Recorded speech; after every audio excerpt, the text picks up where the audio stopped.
amigos, ¿cómo están? Hoy estoy aquí para compartirles mi receta de galletas de chocolate. Son una delicia. Ustedes en el canal ya tienen la receta de galletas de chocolate con café, pero hoy les traigo mi versión de galletas de chocolate y también una versión extra con un toque extra, con un ingrediente que es delicioso también para aquellos que les gusta. Así que si quieren saber de qué se trata, quédense conmigo hasta el final del video, que les voy a compartir paso a paso cómo hacer estas cookies y también cómo evitar que tus galletas se deformen en el proceso, para que las puedas decorar con royal icing, glasa o glacé real, pero también para aquellos que les gusta trabajar con fondant puedan utilizarlas también. Yo soy Vero, de mi canal de YouTube Dulce Ámbar Cookies, y te invito a que te suscribas, a que actives la campanita de notificaciones para que cuando yo suba un nuevo video, YouTube te notifique que este video ya está disponible y vos puedas ir corriendo a verlo.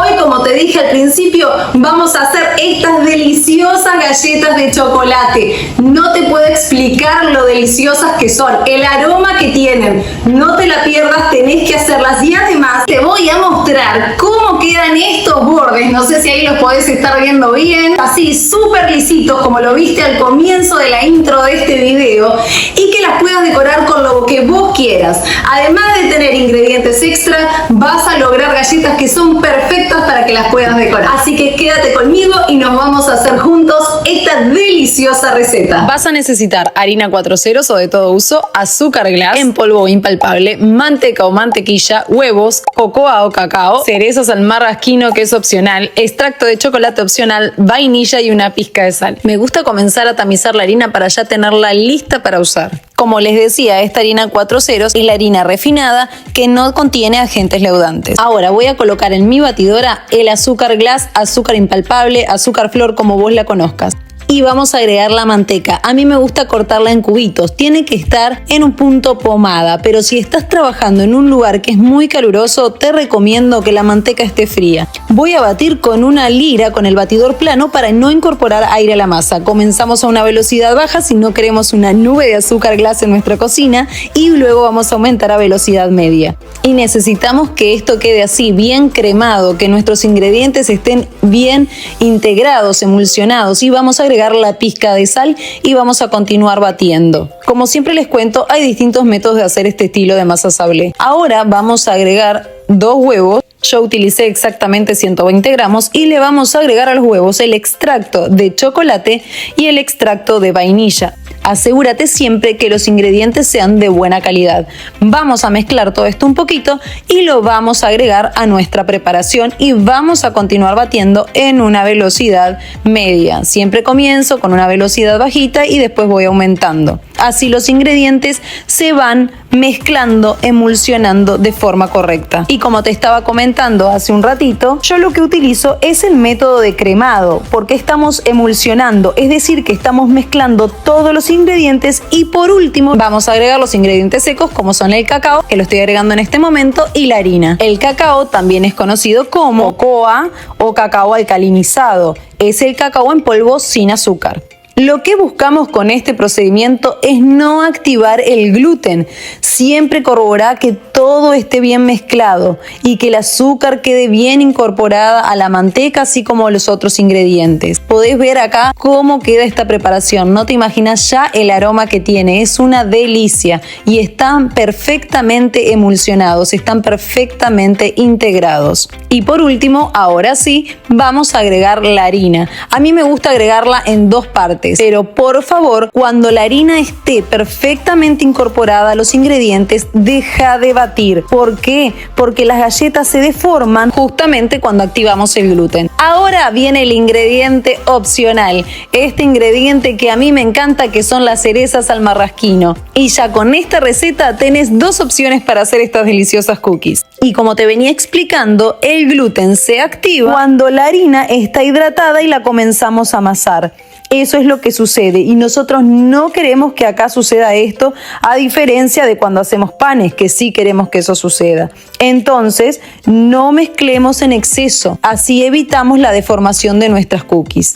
Acá esta masa ya está lista. No tenés que amasarla mucho luego que la sacás de la batidora con las manos. Simplemente te estoy mostrando cómo no se pega a mis manos, cómo no queda adherida. Y a mí me gusta separarla en dos partes aproximadamente del mismo tamaño y me gusta envolverlas en plástico film. ¿Por qué hago esto? Porque nosotros vamos a hacer cookies. Entonces, así dividida la masa va a quedar mucho más práctica para luego estirarla. Y ahora sí, con estas masas ya envueltas en plástico film, la voy a llevar a la heladera, al refrigerador, a la nevera, como vos le digas, para que esta masa adquiera estructura, adquiera firmeza y así poder estirarla. A mí me gusta llevarla mínimo 30 minutos a 1 hora. Luego que dejamos enfriar bien esta masa, la retiramos de la heladera, del refrigerador y la podemos comenzar a estirar así como estás viendo acá. Yo utilizo estos palotes, estos rodillos niveladores. También puedes utilizar las regletas que vienen de madera o de plástico porque eso te permite que la masa quede pareja, estirada de forma uniforme. Y yo vuelvo a llevar esta masa a la heladera para luego cortarla. Ahora sí, con la masa bien fría, voy a realizar los cortes con la forma que yo haya elegido. Y vas a ver que esta galleta va a quedar adherida a los bordes del cortante, del cortador, y haciendo un poquitito de esfuerzo con mucho cuidado se desprenden con facilidad y vos podés ver que el corte queda perfecto. A mí me gusta hornearlas en tapetes así como este, micro perforados, porque estos tapetes nos permiten una cocción pareja, uniforme dentro del horno. Y vos te preguntarás por qué enfrié nuevamente la masa luego de estirarla. Y es porque al refrigerarlas, al bajar la temperatura de la masa, se corta de forma perfecta y además evita que se nos deformen en el proceso de cocción. No podemos olvidar que esta masa lleva una cantidad importante de manteca que en el momento que estamos estirando también estamos aportando calor a la masa. Entonces necesitamos que esté bien fría para que ella mantenga su estructura. Luego que voy haciendo los cortes, también los voy llevando a la heladera para que estén bien fríos al momento de hornearlos. Eso hace que nuestra masa quede con esos bordes, con esas terminaciones, como te mostré al principio del video, perfectas. Acá podés ver, y lo dejé a propósito para que entiendan que a medida que también vamos cortando, esta masa va adquiriendo temperatura y ya no queda adherido a los bordes de nuestro cortador o cortante. Entonces, si vos ves que la masa tomó mucha temperatura porque la zona donde estás trabajando hace mucho calor, entonces podés volver a llevar la masa al refrigerador y después seguir cortando. Nos interesa que la masa esté bien fría para poder manipularlas con facilidad. Como te decía, yo mientras voy cortando siempre voy dejando las galletas que voy cortando en el refrigerador. Entonces podés ver cómo conservan su estructura. Aún no están horneadas, pero sí mantienen su estructura. Y también otro consejo que te doy es que hornees las grandes con el tamaño grande y luego pongas a hornear juntas las más pequeñitas para que se cocinen de forma pareja y no te queden unas más cocidas y otras menos cocidas o menos doradas. Horneo entre 170 a 180 grados Celsius o centígrados y 350 a 355 Fahrenheit, va a depender del horno de cada uno. Como podés ver, estas quedaron súper lisitas recién salidas del horno. Pero si a vos se te hace alguna burbujita, el truco está en pasarle un fratacho así como te mostré acá. Hacelo con mucho cuidado porque están calientes y se pueden romper. Para asegurarte de no romperlas, espera que se enfríen 2 o 3 minutos para trasladarla a una rejilla. Y vos podés observar cómo salen perfectas, sin deformarse, sin inflarse, y la parte de atrás también queda hermosa. Y los bordes quedan bien lisitos y parejos. Y así como lo estás viendo acá, aún habiendo agregado un ingrediente como las cerezas que estaban en trozos, si seguís mis consejos vas a ver que no se deforman, quedan perfectas.